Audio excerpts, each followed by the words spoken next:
अस्सलाम वालेकुम। हालिया तबाहकुन मानसून के बाद आपने मुख्तलिफ ज़राए से क्लाउड बर्स्ट का नाम सुना भी होगा और समझा भी होगा, लेकिन इस हवाले से आज जो मालूमात मैं आपको देने जा रहा हूँ शायद ही ये पहले आप जानते हों। मोहतरम नाजरीन, अगर आप क्लाउड बर्स्ट जानते हैं तो फिर भी जहन में ये सवाल जरूर पैदा होता है कि क्या ये क्लाउड बर्स्ट वही आसमानी बिजली है जब वो जमीन पर आकर गिरती है तो नीचे आने वाली चीजों को जलाकर राख बना देती है, और अगर क्लाउड बर्स्ट एक मुख्तलिफ अमल है तो फिर इन दोनों में क्या फर्क है। जी हाँ डियर व्यूअर्स, क्लाउड बर्स्ट और आसमानी बिजली दो मुख्तलिफ अवामिल हैं। आज के सेगमेंट में हम इन दोनों अवामिल को बड़ी आसानी से समझने की कोशिश करेंगे। अगले चंद मिनट तक कहीं मत जाइएगा। स्क्रीन पर आपको एक हाथ नजर आ रहा है, इसके ऊपर मैं थोड़ा सा वजन रखता हूँ। ये वजन नीचे नहीं गिरेगा क्योंकि हाथ इसके ऊपर अपनी कुव्वत लगाकर इसे नीचे गिरने से मना कर रहा है, लेकिन जैसे जैसे मैं इस वजन में इजाफा करता चलूं हाथ के लिए मुश्किलात बढ़ेंगी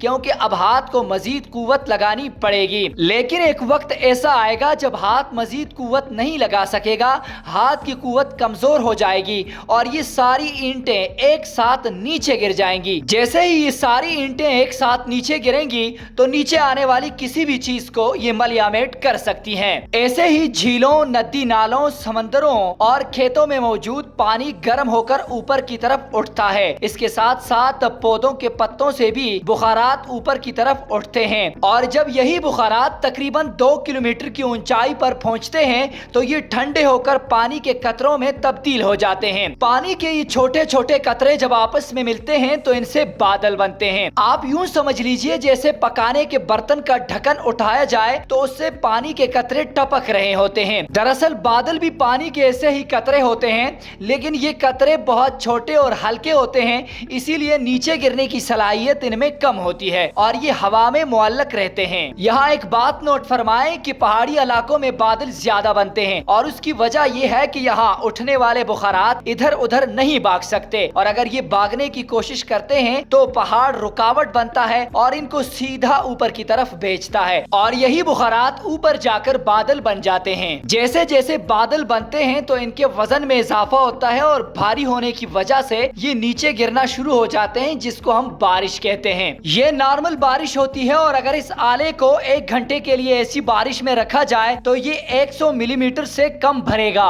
बाज औकात ये बादल बहुत भारी बन जाते हैं, लेकिन ये नीचे नहीं गिरते क्योंकि नीचे से मुसलसल गर्म हवा ऊपर की तरफ उठ रही होती है जो इन बादलों को नीचे गिरने से मना करती है। बादलों के वजन में मुसलसल इजाफा हो रहा होता है और ये भारी होते जाते हैं, लेकिन नीचे से ऊपर उठने वाली गर्म हवा इनको नीचे गिरने नहीं देती। जैसे ये हाथ एक हद तक इस वजन को नीचे गिरने से रोक रहा था, ऐसे ही ये ऊपर उठने वाली हवा कोशिश करती है कि ये बादल नीचे न गिरें, लेकिन एक हद के बाद जैसे हाथ की कुव्वत खत्म हो गई और सारी ईंटें एक साथ नीचे गिर गईं, ऐसे ही ऊपर उठने वाली हवा की कुव्वत कमजोर हो जाती है। तो काफी देर से ऊपर इंतजार करने वाले भारी वजनदार बादल जो मुसलसल हवा पर गालिब आने की कोशिश कर रहे थे वो एक साथ नीचे गिर जाते हैं, यानी बरस जाते हैं, लेकिन ऐसे बरसते हैं जैसे पानी से भरे बाल्टी को उंडेल दिया जाए। अगर क्लाउड बर्स्ट के नीचे बारिश नापने वाले आले को रखा जाए तो ये 1 घंटे में 100 मिलीमीटर से ज्यादा भर जाएगा।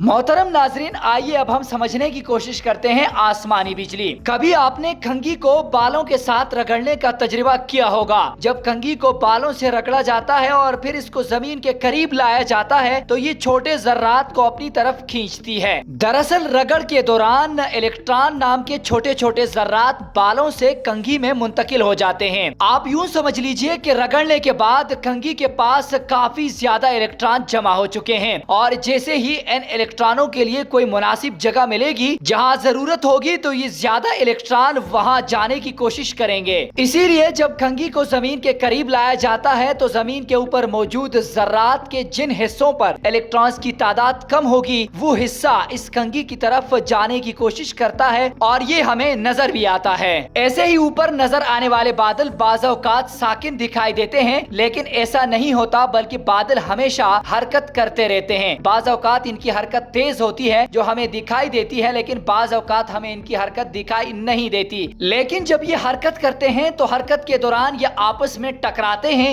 और टक्कर मारने के दौरान इनके कुछ जर्रात से इलेक्ट्रॉन निकलते हैं, जबकि कुछ जर्रात में इलेक्ट्रॉन منتقل ہو جاتے ہیں۔ بادلوں کے جن ذرات سے الیکٹران نکلتے ہیں تو یہ ذرات اوپر چلے جاتے ہیں، اور جن ذرات میں الیکٹران منتقل ہو جاتے ہیں تو یہ ذرات نیچے جگہ بنا لیتے ہیں۔ ہم کہہ سکتے ہیں کہ اوپر والا حصہ مثبت چارج ہو گیا، جبکہ نچلا حصہ جس کے پاس الیکٹران زیادہ ہیں وہ منفی چارج ہو گیا۔ اب فرض کریں ان بادلوں کے نیچے ایک اونچا درخت کھڑا ہے، تو یہ درخت ہی ایک ایسی چیز ہے جو ان بادلوں کے قریب ہے۔ اس درخت میں موجود جو الیکٹرانز ہیں وہ زیادہ تر نیچے زمین کی طرف بھاگ جائیں گے، کیونکہ سائنس کا قانون ہے کہ الیکٹران کے پاس یا الیکٹران کے قریب نہیں جاتا بلکہ دور بھاگتا ہے۔ تو اس قانون کے تحت درخت میں موجود الیکٹران درخت کے نچلے حصے میں جمع ہو جائیں گے، جبکہ درخت کا اوپر والا حصہ الیکٹرانز کی کمی کا شکار ہو جائے گا، اور یوں بادلوں میں اضافی الیکٹران اس درخت کے اوپر والے حصے کی طرف خوشی خوشی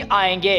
تو بادلوں کے اضافی الیکٹران ایک جھٹکے میں اس درخت پر گر جاتے ہیں، اور اسی عمل سے روشنی بھی پیدا ہو جاتی ہے، جبکہ روشنی کے ساتھ ساتھ یہ الیکٹرانز اس درخت کو جلا بھی دیں گے۔ یہ الیکٹران زمین کے کسی بھی حصے پر گر سکتے ہیں۔ درخت ایک مثال تھی، جیسے اونچی عمارتیں یا گاڑیاں وغیرہ۔ آسمانی بجلی سے بچنے کے لیے ہمیں گرج چمک کے دوران گھروں کے اندر رہنا ہوگا، اور دھاتی آلہ، بیلچہ یا موبائل، انٹرنیٹ وغیرہ کا استعمال نہیں کرنا چاہیے۔ محترم ناظرین، آپ کو اندازہ ہوا ہوگا کہ کلاؤڈ برسٹ اور آسمانی بجلی دو مختلف عوامل ہیں۔ کلاؤڈ برسٹ زیادہ پانی کا ایک ساتھ نیچے کی طرف آنا ہے، جبکہ آسمانی بجلی الیکٹران کا ایک شعلہ ہے جو ایک جھٹکے کی صورت میں نیچے آتا ہے اور نیچے آ کر چیزوں کو جلا دیتا ہے۔ ان دونوں میں ایک دوسرا بڑا فرق بھی نوٹ کر لیجئے کہ کلاؤڈ برسٹ زیادہ تر پہاڑی علاقوں میں واقع ہوتا ہے، جبکہ آسمانی بجلی کے لیے پہاڑوں کا ہونا ضروری نہیں ہے۔ آسمانی بجلی زمین کے کسی بھی حصے پر واقع ہو سکتی ہے۔ کلاؤڈ برسٹ کے بہت سارے اسباب ہیں، اور جنگلات کی کٹائی بھی ان اسباب میں شامل ہے۔ جنگلات کی کٹائی کی وجہ سے زمین کے درجہ حرارت میں اضافہ ہوا ہے، اور زمین کے زیادہ درجہ حرارت کی وجہ سے گرم ہوائیں زیادہ اوپر کی طرف اٹھ رہی ہیں، جو کلاؤڈ برسٹ کا سبب بنتی ہیں۔ دوسری طرف سے جب کلاؤڈ برسٹ ہو جاتا ہے اور زیادہ پانی نیچے زمین کی طرف آتا ہے، اگر جنگلات یہاں پر موجود ہوں تو اس پانی کا زیادہ تر حصہ درختوں کی وجہ سے زمین میں جذب ہو جاتا ہے۔ آپ بنیر اور ثوابی کے یہ مناظر دیکھ سکتے ہیں جہاں پر کلاؤڈ برسٹ ہوا ہے اور نقصان ہوا ہے، تو یہاں ان پہاڑوں پر آپ کو بڑے درخت نظر نہیں آ رہے ہیں۔ یہی وجہ ہے کہ جیسے ہی پانی نیچے گرا ہے